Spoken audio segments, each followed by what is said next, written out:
I'm spiritual son of Queen from Dublin and Montana. So we're doing the work to connect our brothers and sisters around the world, to make our brothers and sisters understand that we are one. We can all come together to share love, peace, and harmony, and to bring it back to fight for our ancestors. Wow, so powerful, my brother. Feel that energy. Yeah? So, hold on. I'm not done yet, but I'm kind of got my eye around what's going on here. Are you ready, Lincoln? You're absolutely ready. Okay. You can go. You can go. You're released. Okay, so Brother Linford, are you ready to supple? Yeah? So let's get some vibes inside the place. Let's go. Lincoln Sweeney. Can I say that to Lincoln Sweeney?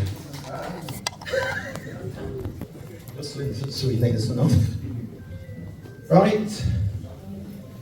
Good afternoon, everyone. Good afternoon, everyone. That's better. It feels like I'm in church. Right, so I'm going to try my best to do this in about 10-15 minutes. It normally takes me an hour, so I might have to miss a few items. So, I'm going to be talking about, well, it's really about health, but I will focus on the mental health and the transatlantic slave trade. Who knows anything about the transatlantic slave trade? Have you heard about it? Yeah? And it had to do with the transport of enslaved Africans to the Americas. So the question is now, why is this important to health? Okay, let's get a move on. So this is me. I'm a Black history educator, cultural historical advisor, Caribbean genealogist, and author. And that's me, Inspired Histories. I'm based in Manchester. And I've got a website, inspiredhistories.com.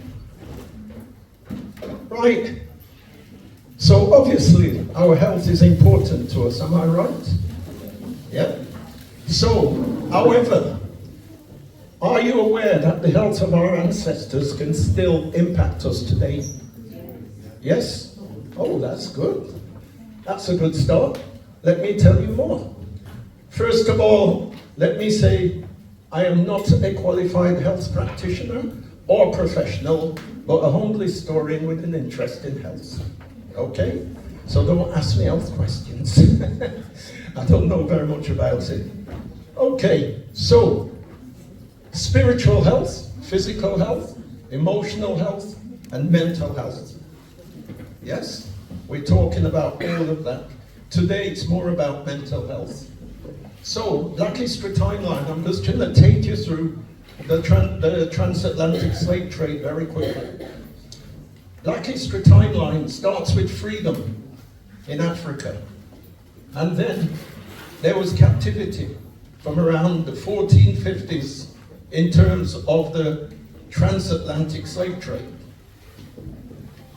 Then there was enslavement. After enslavement, there was what was called the Middle Passage, which is the triangular trade where goods come from Britain and Europe. They came to Africa, they were sold, and then they bought enslaved people and took them to the Caribbean, where they worked in plantations. And the third part of the triangular trade is where the goods like cane sugar, etc., was taken back to Europe. It's called the triangular trade. And the Middle Passage is the second part of that. That's from Africa to the Americas. They worked in plantations mainly sugar plantations, but there are other types of plantations. Slavery was then abolished. Yeah, in terms of Britain, it was 1833. Took effect in 1834. Then there was colonialism, which meant that from the slavery being abolished, people were still, to some extent, enslaved. In the United States, they definitely were, with the Jim Crow laws.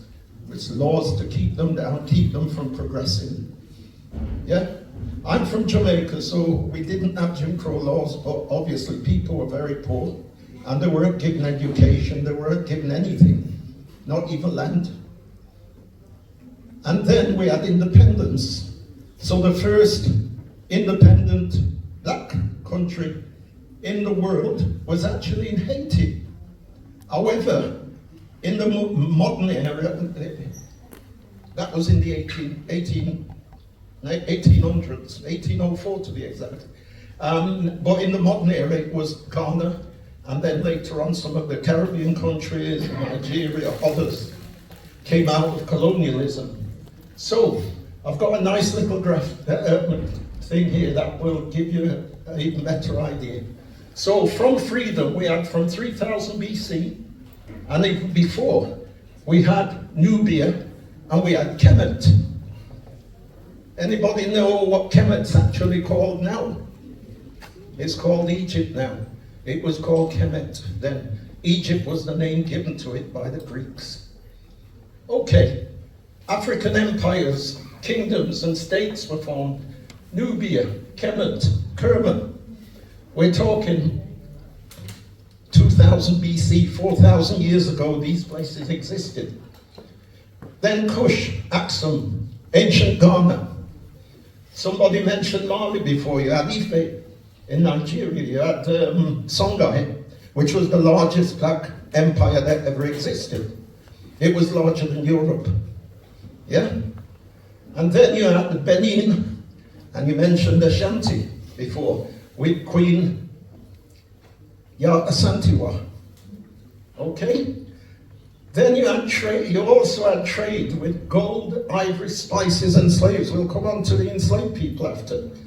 And you also had achievements such as architecture, mathematics, agriculture, metallurgy, and much, much more.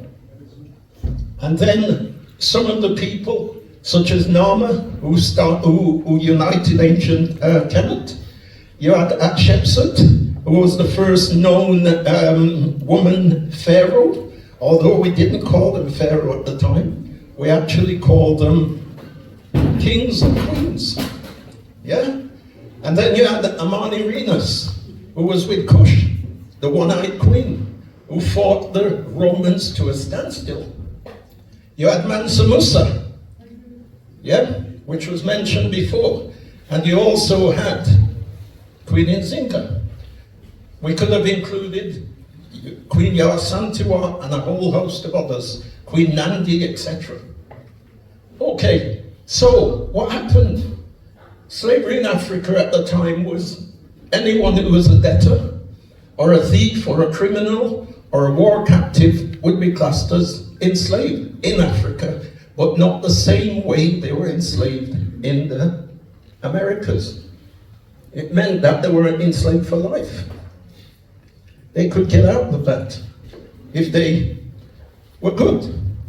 However, we then had, from around 1441, I think was the first raid by the Portuguese into Africa.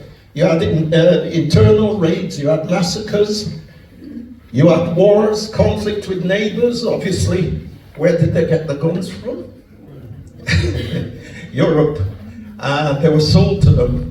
Conflict with neighbors, European instigation of wars so they can have more enslaved people, and power struggles between different kingdoms, which again was mainly caused by Europe, European countries. And then you had, so you had also criminality. If you were a criminal and you committed murder or being a thief, you could be sold into slavery also to the Europeans. So we now had the enslaved people who were marched to the coasts, and then they were kept in places like Elmina Castle in present-day Ghana. And then after that, the slave ships would come. They'll board the slave ships, and later on, they were put into places like this, like sardines on the ships. Yeah? Which was terrible. I'd say it is said that something in the region of maybe 1.5 million of those people, around 15 million, were taken to the Caribbean. Approximately 1.5 million never made it across the sea. Yeah? So when we talk about honoring the ancestors in the Atlantic Ocean, that's what that's about, because they never made it. They ended up in the sea. So this is the triangular trade I talked about. There were slave auctions, plantations, such as these. I've seen a few of these. I've been in that house. That's one of the great houses that the plantation owners lived in. That one is oh, that's weird. my cousin actually managed that. That's in what was she called? Rosal. The White Witch of Rosal, you may have heard about. Well, this is the house she lived in. This is in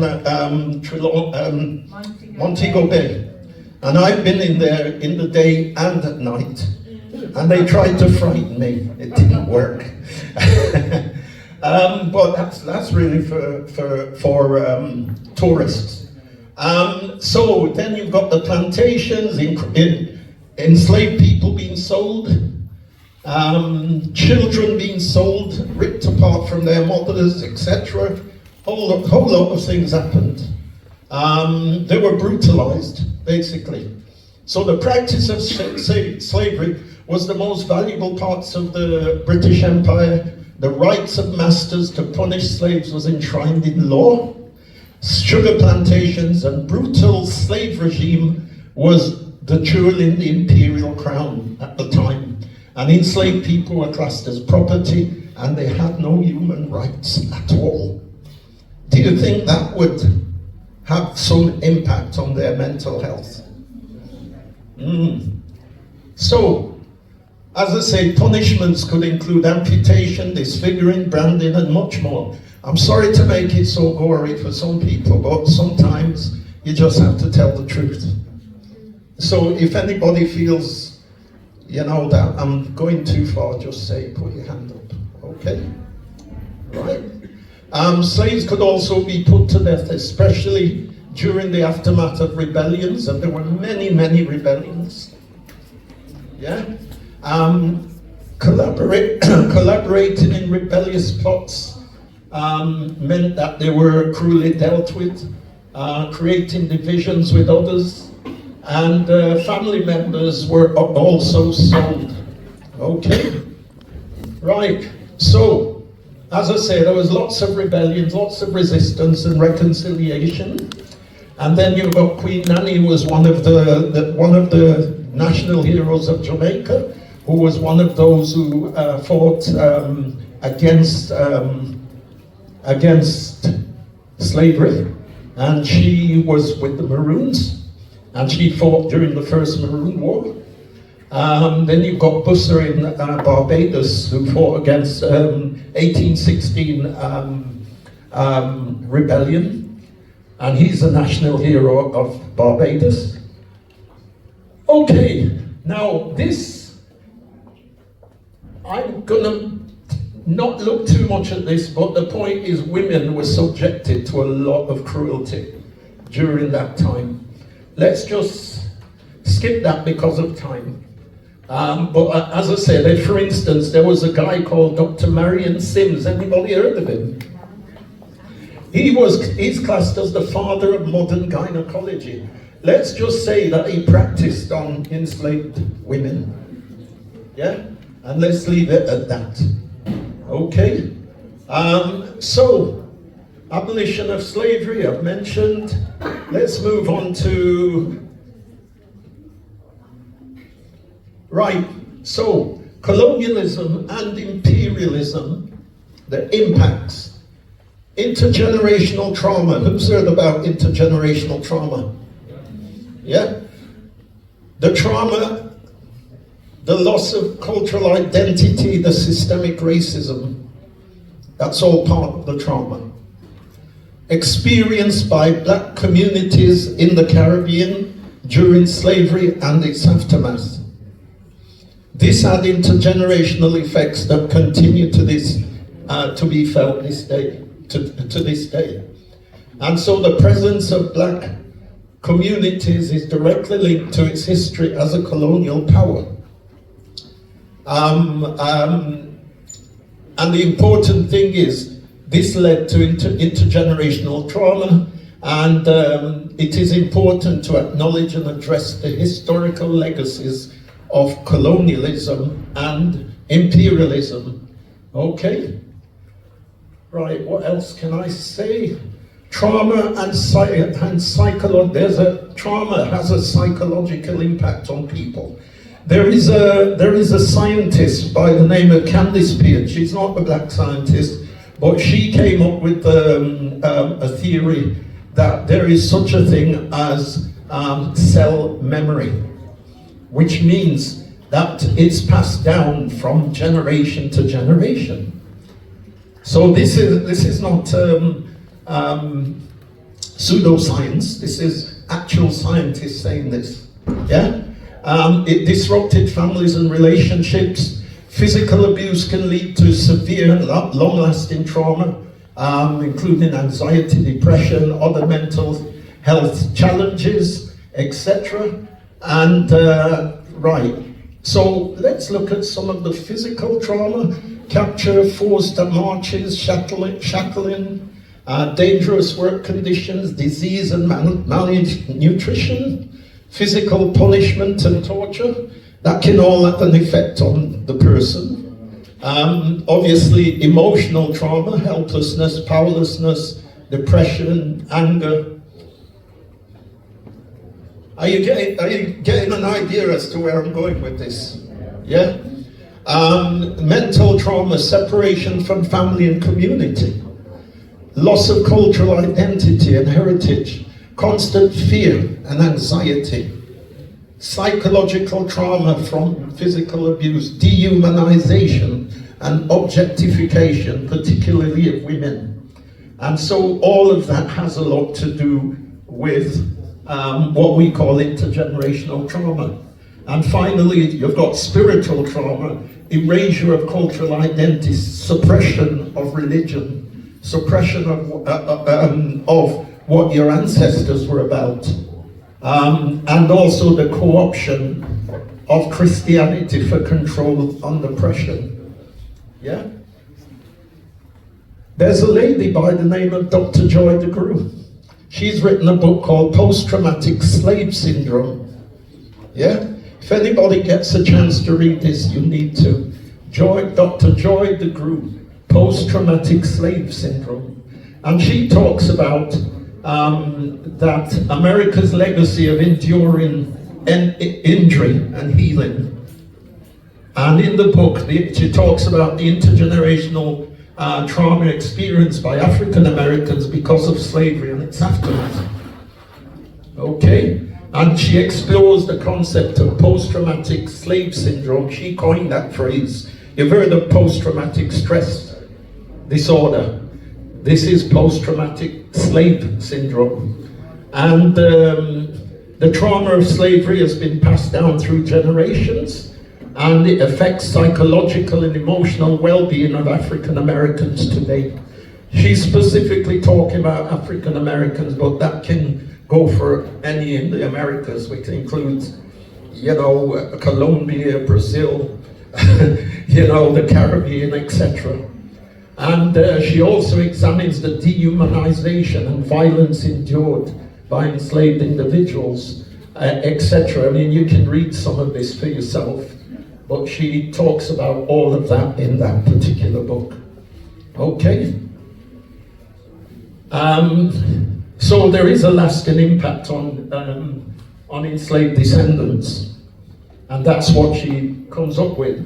And there is lots more research being done at the moment which talks about intergenerational trauma. And part of that intergenerational trauma today is racism. Yeah? It's still there. It still affects people. When you're seen as being inferior, you're looked down upon because of your skin color, it's part of that intergenerational trauma. It's been going on a long time. considering racism is a social construct that was created in the 1700s by Europeans. Okay, so in conclusion, intergenerational trauma is real and can affect us in different ways. So everybody's not affected the same way. Historical memory and collective healing is necessary today. Definitely necessary. And acknowledging and understanding this history is crucial for healing. And I'm hoping that this is partly why we're dealing with this today. Because there are other people here who are part of the healing process. And we need to have that healing process. Okay? Just a few books so that you have an idea. There's a book called Medical Apartheid, which actually talks about the medical experimentation and exploitation of Black Americans. And again, that I think was 2006 that was came out. And so that's another book you could actually have a read of. And it's got all the facts and statistics and everything in there. Okay? Other books that have been written, many are actual fictional books, but they're still dealing with issues like Octavia E. Butler has a science fiction book that talks about the legacy of slavery. You've got Ta-Nehisi Coates, the water dancer. Beloved actually dealt with intergenerational trauma, and with Toni Morrison. Also these books as well by Edward Jones and others, and particularly this one, the Book of Night Women, which is actually set in Jamaica. Yeah, and that's Marlon James. Yeah, so there are a lot of things that talks about intergenerational trauma. And before I finish, that's my book, by the way, which is Dreams of Freedom, which is a book of short stories, but the first 6 stories are all about enslavement and are all set in Jamaica during the period of enslavement. And Deanne's got copies over there. And so thank you for listening. And if you need to find out more about Black history, just go onto my website or email me. My website is inspiredhistories.com and my email is inspiredhistories@gmail.com. Thank you very much. I hope I haven't taken up too much time. Thank you. Don't run off, don't run off, don't run off. Don't run off. Now, when you're being acknowledged and people talking, you don't just run off. Okay. Did you hear what was said to you a moment ago about this presentation? Do you understand the impact that it's had? So I really want to thank Linford for the research that he's done and the information that he shared today. So thank you all for listening. Can we have another round of applause? Don't walk off, acknowledge your applause. Thank you. Yes, really, really appreciate you in our community. Thank you. Yes, you can. You're released. Okay. I just want to remind everyone that we've got a mask making workshop. So if you've registered or put your name down, then ensure that you don't miss your space because it is going on right at this moment. It's just through the doors across into the next room there with Michelle. Right, in a moment we have got a wonderful, amazing person in our community who has been doing a lot of work. Are you ready to move your body? We're going to call upon Pete Ugarte, who is going to speak to us a little bit about what he does best. Probably one of the things that I've known him for, and this is some years ago now, he's been doing yoga in various settings. Well, I've seen him over at the Science Centre, for example, the fire station, as well as a few other situations around Manchester. I'm sure he works outside Manchester as well. How many people do yoga? Only one? Only two? That's it? Oh, 3 or 4. Okay, so 3 or 4. So again, the chi element of breathing, I'm sure that is part and parcel of what yoga is as well. So please welcome Pete Ogazi, who is going to give us an idea about what yoga is about. And just to explain a little bit, these cards that I'm holding up, we are on time in terms of our presentations. So the red means stop or to wind up. The green means that you've got about 3 minutes, and the yellow means that you've got about 30 seconds left. That's just for our presentations or presenters that are coming on. So thank you. After this, we're going to be having a pit stop. So if you're feeling a little bit peckish, you want to stretch your legs, I'm sure that you'll probably want to do that. Then throughout the day, we've got lots of amazing presentations, so definitely stay around for that. On the left here, we have got a raffle that's been done by Sister Fiola. So please make sure that you grab your ticket, put something towards the ticket, or even make sure that you've got a booklet, because the booklet's got a lot of information from our community, all the presenters that are involved with this day. We had an opportunity really to handpick all those who have got a knowledge and have been working in the system for some time. So it's good to be able to collectively come together and look at the energy and the vibration that they have to share. So without further ado, I'll hand over to Pete Ugazi.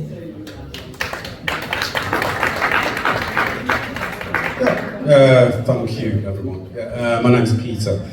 I've been teaching yoga in the community now for a good 12, 13 years now, so it's 2011. And as has been talked about in the presentations that have just gone before me, mental health is a major thing in the black community. I don't think a lot of mental health is kind of talked about specifically in relation to the UK. Neither. I was reading a statistic just last week that stated that I think young black men between the ages of 13 to 19 are actually 17 times more likely to be diagnosed with a mental health problem. 17 times more likely to be diagnosed with a mental health problem in the UK. And when you kind of break down that to the north of England, particularly Manchester, Liverpool, Leeds, places like that, it's even a lot more. That is incomprehensible. And of course, in regards to that, we kind of need certain types of, I'm not sure if the right word is solutions, but activities maybe, to kind of alleviate such issues. And yoga, I would say, is kind of one of them activities that kind of does. We all know about kind of physical sport, your football, your boxing, etc., etc. We also need what you might call a yin to the yang as well. I'm originally a martial artist myself. When I was about 18, 19, I kind of needed that yin to the yang. Because as we know, living in the world today, or living in the world anyhow, it can stress you out quite considerably. So I found that in regards to yoga. Someone told me about yoga while I was at martial arts. I went along to the Buddhist center in town, started doing a little bit of yoga there. I found that it did, it improved my martial arts quite considerably. But as well as that, once I started going to yoga consistently, it alleviated a lot of my stress. It did a lot in regards to alleviating a lot of my stress. And as I said, I've been doing it for 12, 13 years. I teach in prisons now. I teach on behalf of the Prison Phoenix Trust I've taught on behalf of an organisation called Mothers Against Violence. I currently teach on behalf of an organisation called Fathers Against Violence as well in here. So it's both yoga and meditation. Yoga is what you might call a moving meditation. So without further ado, is everyone up? Maybe for a little bit of exercise? Maybe it's not going to be too much. You're not going to be standing on your head or anything like that. Everyone okay about that? Yeah? Okay. We'll get going.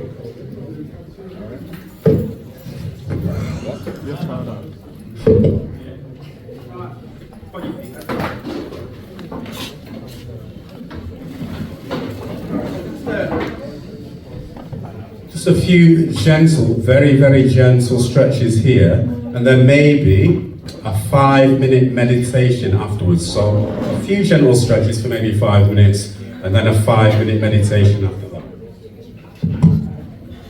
So initially, you can maybe keep the knees about big distance apart. Slightly bend the knees. Slightly bend the knees. Now we're going to work with your breath. So we're working with your breath. So on an inhale, we're going to roll the shoulders back, and then exhale forward. Inhale back. Exhale forward. Inhale back. Exhale forward. Inhale back. Exhale forward. And the final one. Inhale back. And exhale forward. And then shake the arms out. There we are. Now from there, we're going to take both hands onto the shoulders here. That's it. Again, inhale, bring the elbows together. And out. In. Out. In. Out. In. Out. And the final one. In. And out. And once again, shake out the arms. Shake out the legs. Now from here now, I'm going to raise the arms up. Raise the arms. Bring the palms together. Exhale the arms down. Inhale, raise. Exhale down. Inhale, raise. Exhale down. Inhale, raise. Exhale down. Inhale, raise. Now from here, go to the left. And up. To the right. Up.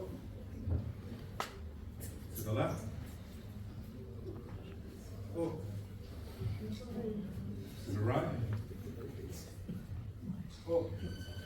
And release. Shake the arms out. Shake the legs out. There we are. Now from here, take the hands onto the hips. So hands onto the hips here. Bring the feet out slightly to the side. Now from here, maybe take your right foot inside there. Right foot comes inside there.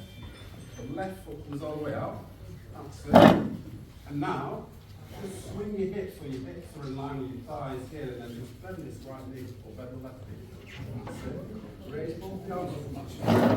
Hold your body there. Hold in 5, 4, 3, 2, 1. Straighten that leg. Take hands onto the hips. Bring this left foot, and then you take that opposite foot out. Like that. Bend this knee. Make sure the knees align with the ankle. So raise both the arms together. Hold for 5, 4, 3, 2, 1. Again, release. Again, bring this right foot in. Take the opposite left foot out now. Again. Bend the left knee again. And this time I'm going to raise both the arms up so your arms are in line with the shoulders. So arms are in line with the shoulders. And look at the middle left finger. So the middle left finger, 5, 4, 3, 2, 1. Bring the foot back in. And take the opposite foot out. And then bend the knee again, so the knee is directly above the ankle. Raise both the arms up again. Look to the middle finger. 1, 2, 3, 4, 5, and back up. One more of these. Again, bring this right foot in. Take the opposite left foot out. Bend the knee again. And again, raise both the arms up into that warrior 2. Now this time, do the best that you can. So again, stay here if you want to. Take the left forearm onto the thigh. Now take that opposite arm over the ear and look up to the right side. 5, 4, 3, 2, 1. That's it, and then back up. Left foot comes in now. Opposite right foot out. Bend the knee so your knee is directly above the ankle. Up to warrior 2. Take the right forearm to the thigh. Take the left arm over the ear. 5, 4, 3, 2, 1, and then nice and easy back up. That's it. Shake the legs up. Shake the arms up. Now from here, we're going to come into what's called a 3-minute body scan meditation here. So I want you all to sit back into your seat. Sit back into your seat. That's it. Sit back into your seat here. So we're going to 3-minute body scan meditation. So what we're going to do is close your eyes. Close your eyes. Close your eyes. And completely let go. Completely let go. So completely let go. Release the toes. Release the feet. The ankles.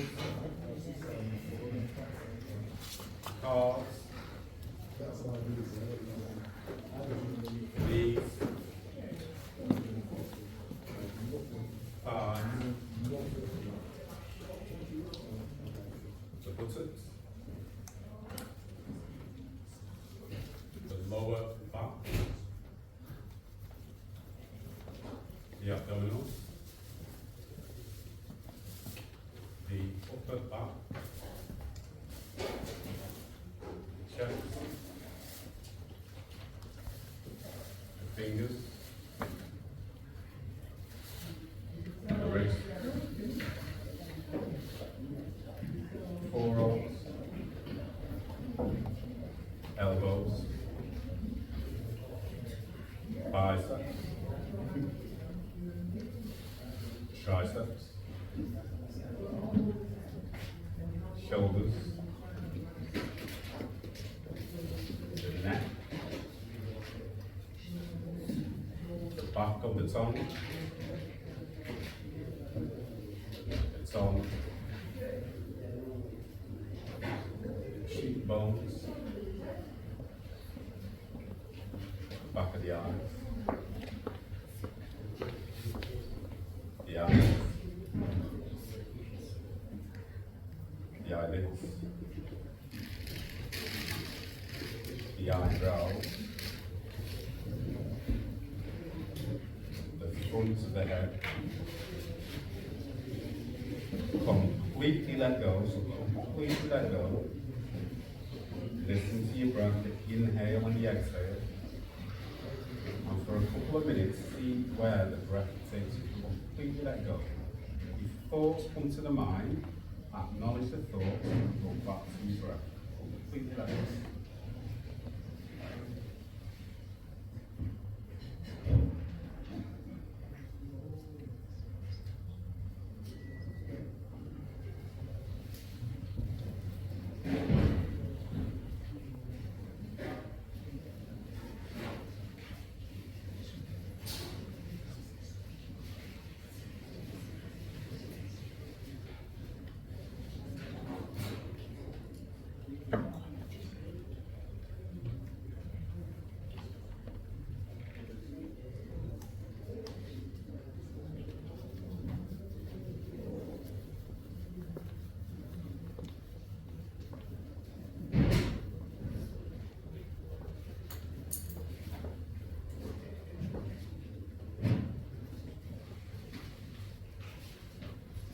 Wiggle the toes,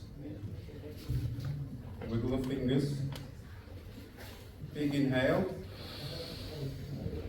Big exhale. Open the eyes. There we are. Everyone good? Yeah.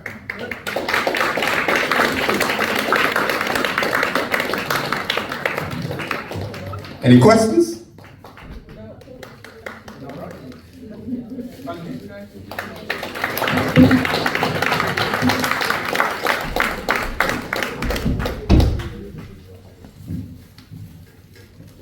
Oh wow, I can feel the energy shifting. Do you feel a bit more relaxed?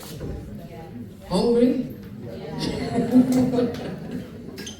I really want to thank Pete Yogas. He's been doing this, dedicated his time and his energy and vibration, and he suits it. You know, he's so gentle. I think all those muscles can't be yoga. Oh wow, I need to get back to my yoga. That is wonderful. Thank you again for being here and sharing the time and space. We will be taking a pit stop, yeah? We'll be taking a pit stop right about now, so there is... He was creative, he was a Gemini, he was born on the same day as me, on May the 31st. We got any Geminis in the building? Yeah, Gemini twins, yeah? You know that one? So his birthday is recorded precisely as being the 16th day of the Egyptian harvest. So yeah, big up man like Imhotep. He was a historical person who lived in the 3rd dynasty in ancient Egypt, like I said. And he served under Pharaoh Zoser as his advisor and his high priest. He was high priest of Amun-Ra. And what's amazing about Imhotep is years after his death, he was actually deified by the Greeks, meaning they actually worshipped him as a god. So that's years after. I think it's a beautiful thing. So can we move it to the next slide, please? Imhotep was the vizier of Pharaoh Zoser's step pyramid. Does anyone know about the step pyramid in Saqqara in Egypt? Yeah, you're familiar with that, that's beautiful. And I think what's very interesting is that these pyramids were used to create energy, and they were built from different materials.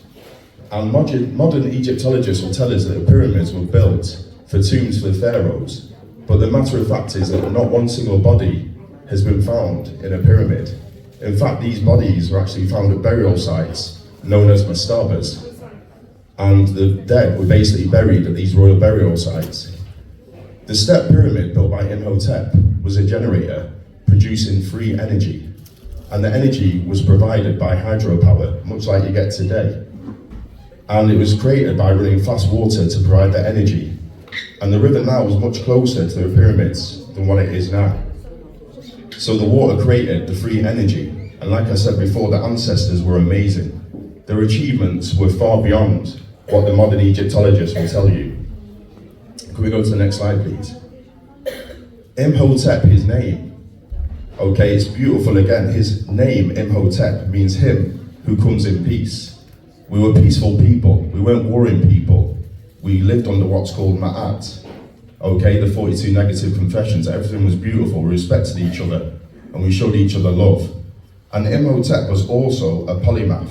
Does anyone know what a polymath means? I bet you do, Al. What's polymath mean? A multi-genius. He was very well learned in many, many different subjects and areas. And he had many roles in ancient Egypt. He was vizier to the pharaoh, meaning he advised the pharaoh. He was a high priest of Amun-Ra. Amun meaning the hidden life force, the hidden god. Ra meaning God revealing himself through the sun. He was also an architect. He was a scientist. He was a philosopher, a physician, and he's described in history as being the first physician. So yeah, many achievements, many different roles in ancient Kemet. Is anyone familiar with a book, a textbook called the Edwin Smith Papyrus? Has anyone ever heard of this book before? Okay, the Edwin Smith Papyrus makes reference to ancient Egypt, okay, from the walls of the pyramids on the hieroglyphics. And it's the oldest known written manual of surgery and trauma, and describes 48 cases of wounds and fractures and dislocations. Imhotep diagnosed and treated over 200 different diseases in his lifetime.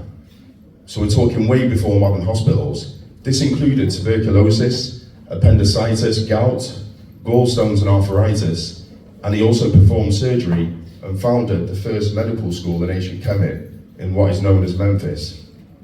Okay, next slide, please. So, like I said, we're already here to talk about health and well-being, and I just wanted to share my personal story of how I look after my mental and my physical health. As you can see, I'm there with my friend's son. I love to box. It keeps me fit, it keeps me healthy, and it gives me something to look forward to after work. I also box with my daughters. My daughters are just down here. Taysha, my middle daughter, and this is Amaya. I also go to the gym with friends. Okay, that's a great thing to do to keep you physically healthy. Train probably 2-3 times a week. And like I said with my daughters, the most beautiful thing that I do is we go walking and hiking. We climb hills, we climb mountains, we walk along lakes, streams, reservoirs. We do it all. And I would say personally, that's when I feel most at peace. So yeah, thank you for hearing me out. I appreciate your time.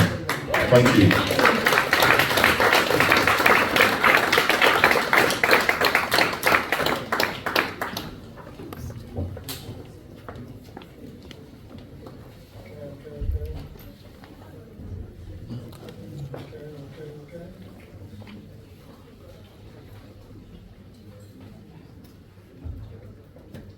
Okay, right, cool. Nice. So John Paul Sweetmore, thank you so much, John Paul. I really appreciate that. So now we know something about, what was this person called? Imhotep. Imhotep. And can you tell me anything about Imhotep?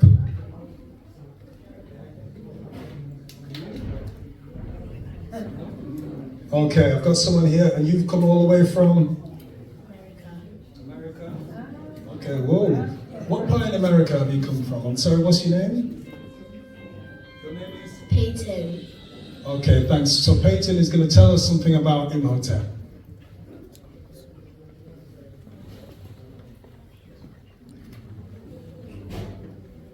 It's coming out. It starts from the gut and then it just kind of just like comes out. No? Not quite now. Okay, so we've just covered Imhotep, and the next person, in fact, we're going to prep ourselves. Yeah, we're going to prep ourselves for Linford Sweeney. Yeah, so Linford, is it going to take a few minutes here, Linford, do you think? Take a few minutes here, yeah? Okay, sorry, so Peyton now remembers, yeah? He was worshipped by Greeks. The Greeks thought he was a god. Okay, so Imhotep, I'm learning here myself, yeah? So Imhotep was worshipped by Greeks, and did I see a hand up here? The hand is down, the hand is it coming back up slightly? Yeah, yeah? And he was also worshipped as a god. Okay. All right, so Imhotep, Imhotep, Imhotep.